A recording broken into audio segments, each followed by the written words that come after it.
देखिए, सबसे पहले हमारा आधार ये है कि वर्ब बाय यूजर के कंसेप्ट को स्टे किया जाए। अब आज अमेंडमेंट एक्ट आया है, इस अमेंडमेंट एक्ट से हम लोग नाखुश हैं क्योंकि हमारी उम्मीदें बहुत ज्यादा थी। उस उतनी उम्मीदों पे अमेंडमेंट एक्ट नहीं आया, थोड़ा उसमें काफी चीजें हमारे उम्मीद के हिसाब से रह गई।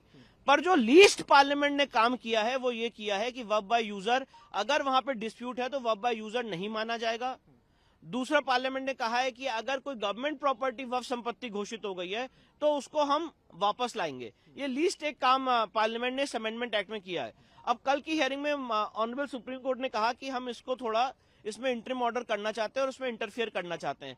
तो मेरा सबसे पहला कहना यह है कि सुप्रीम कोर्ट इस मामले की आर्टिकल 32 में डायरेक्ट सुनवाई नहीं कर सकता है, क्योंकि जब ऐसे ही मामले पहले सुप्रीम कोर्ट आए थे तो बोला गया था कि आप हाईकोर्ट जाइए। पिछले 7 साल से 120 याचिकाएं अलग अलग हाईकोर्ट में लंबित हैं और कोई इंटरिम ऑर्डर, जब हमने वक्फ एक्ट 1995 को चुनौती दी थी तो नहीं किया गया है। तो ये एक बहुत ही रॉन्ग प्रेसिडेंट सेट करेगा। Point number 1।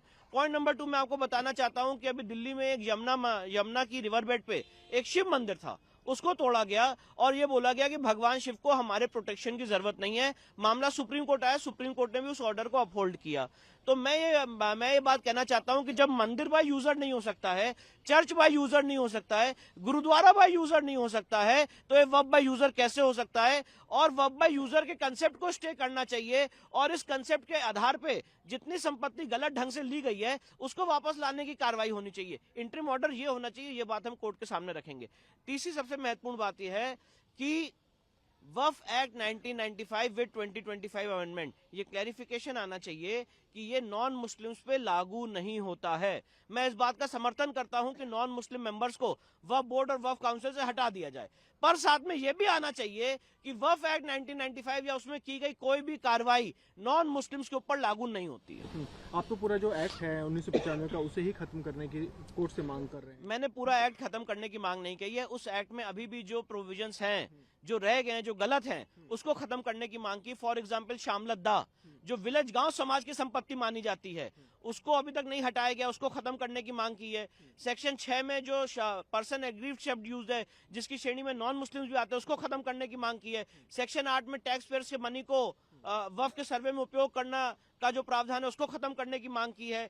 सेक्शन आपका 36, जिसमें डबल रजिस्ट्रेशन का प्रोविजन है, कोई अपॉर्चुनिटी ऑफ हियरिंग देने का प्रोविजन नहीं, उसको खत्म करने की मांग की है। सेक्शन 41 में फिर से रजिस्ट्रेशन का प्रोविजन है, उसको खत्म करने की मांग की है। इंक्रोचमेंट हटाने के लिए जो एक स्पेशल पावर दी गई है सेक्शन 52, 53, 54 में, उसको खत्म करने की मांग की है। वक्फ ट्राइब्यूनल को खत्म करने की मांग की है। सेक्शन 89 में वक्फ के खिलाफ केस फाइल करना है तो नोटिस देना पड़ेगा, उसको खत्म करने की मांग की है। सेक्शन 101 में वक्फ को जो पब्लिक सर्वेंट का दर्जा दिया गया है, वक्फ बोर्ड के जितने लोग हैं, उनको खत्म करने की मांग की है। तो इन सारे फिर मांगों पे भी सुप्रीम कोर्ट का हमारा निवेदन है, सुनवाई होनी चाहिए और इस पे भी इंटरिम ऑर्डर पास होना चाहिए। सर, कल भी सुप्रीम कोर्ट का रुख था कि एक इंटरिम आदेश जो है जारी कर दिया जाए, तो आज उसे रुकवाने के लिए आपकी क्या मुख्य दलील है? मेरा सबसे पहला कहना यह है कि जब हिंदू समाज का मंदिर तोड़ा जाता है, जो पब्लिक लैंड पे होता है, अभी आपने हाल ही में देखा कि दिल्ली में 3 मंदिर जो मयूर विहार फेज 2 में थे, उसको जब तोड़ा जा रहा था सीधे सुप्रीम कोर्ट आए थे तो बोला गया सुप्रीम कोर्ट क्यों आ गए सीधे।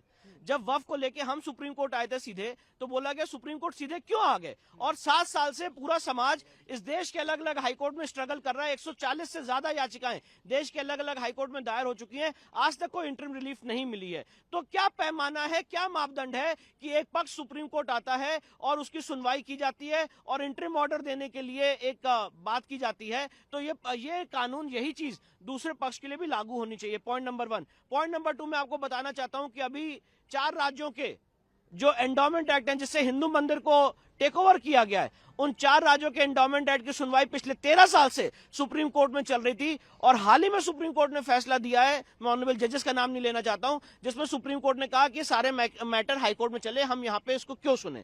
तो जो ये एक बात है कि हम यहां पे डायरेक्टली इसको क्यों सुने, ये सवाल इस केस में क्यों नहीं पूछा जा रहा है, ये सारी बातें हम कोर्ट के सामने रखेंगे। तो क्या संभावना यह है कि जो रेलेवेंट हाई कोर्ट है उनके पास भेज दिया जाए? मेरा ये प्रपोजिशन है, मेरा ये सजेशन है कि सारे मामले एक हाई कोर्ट में भेज दिए जाएं और उसकी कॉन्स्टिट्यूशन बेंच बना दी जाए और उसकी 6 महीने के अंदर सुनवाई हो जाए।